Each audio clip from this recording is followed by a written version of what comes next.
impeachment complaints against Vice President Sara Duterte are moving forward after the House Justice Committee declared them sufficient in form. But the first complaint filed earlier this month was set aside, with lawmakers citing the one-year bar rule. Here's the report. At the House Justice Committee hearing on the 4 impeachment complaints against Vice President Sara Duterte, the third and fourth complaints were declared sufficient in form.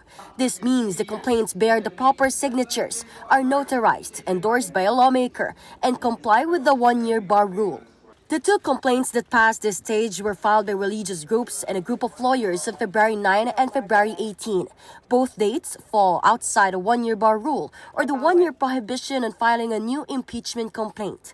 It can be recalled that in 2025, the Supreme Court declared the earlier impeachment complaint against Vice President Sara Duterte unconstitutional and ruled that new complaints could be filed starting February 6, 2026. Because of this, only the 2 recent impeachment complaints will move forward in the House deliberations.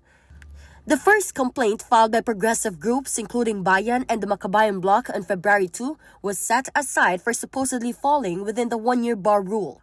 Before the vote, ACT Teachers Party List Representative Antonio Tino argued that based on the Supreme Court's decision on the motion for reconsideration, new complaints could have been filed as early as January 15, 2026, since earlier complaints were deemed initiated when the Secretary General failed to act on them. Ang hamon ko po at panawagan sa committee at sa buong House ay wag po tayong matakot sa sarili nating anino. If we do not take ownership of our own rules and impeachment, then at every step, kahit sinong gustong hadlangan ang pagpapanagot sa ikalawang pinakamataas na opisyal o sino mang impeachable official, at any point pwede pong tumakbo sa Supreme Court para questionin ang rules natin. Hindi naman po tayo natatakot. So lamang po natin mag-ingat. We should interpret it as a whole by including the filing. Hindi naman po sinabi dito na oral. Ang sinasabi dito, filing and referral. The Makabayan Bloc expressed disappointment but said they would still participate in the deliberations.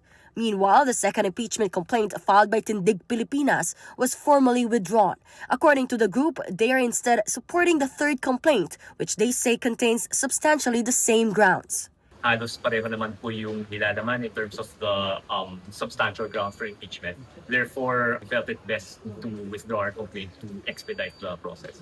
Today, the committee will determine whether the 2 remaining complaints are sufficient in substance. If they pass, Vice President Sara Duterte will be formally notified and given 10 days to respond. Among the allegations in impeachment complaints is the alleged misuse of confidential funds during her time at the Department of Education and the Office of the Vice President, allegations she has long denied. Vice President Duterte has also repeatedly said she is ready to face the impeachment complaints.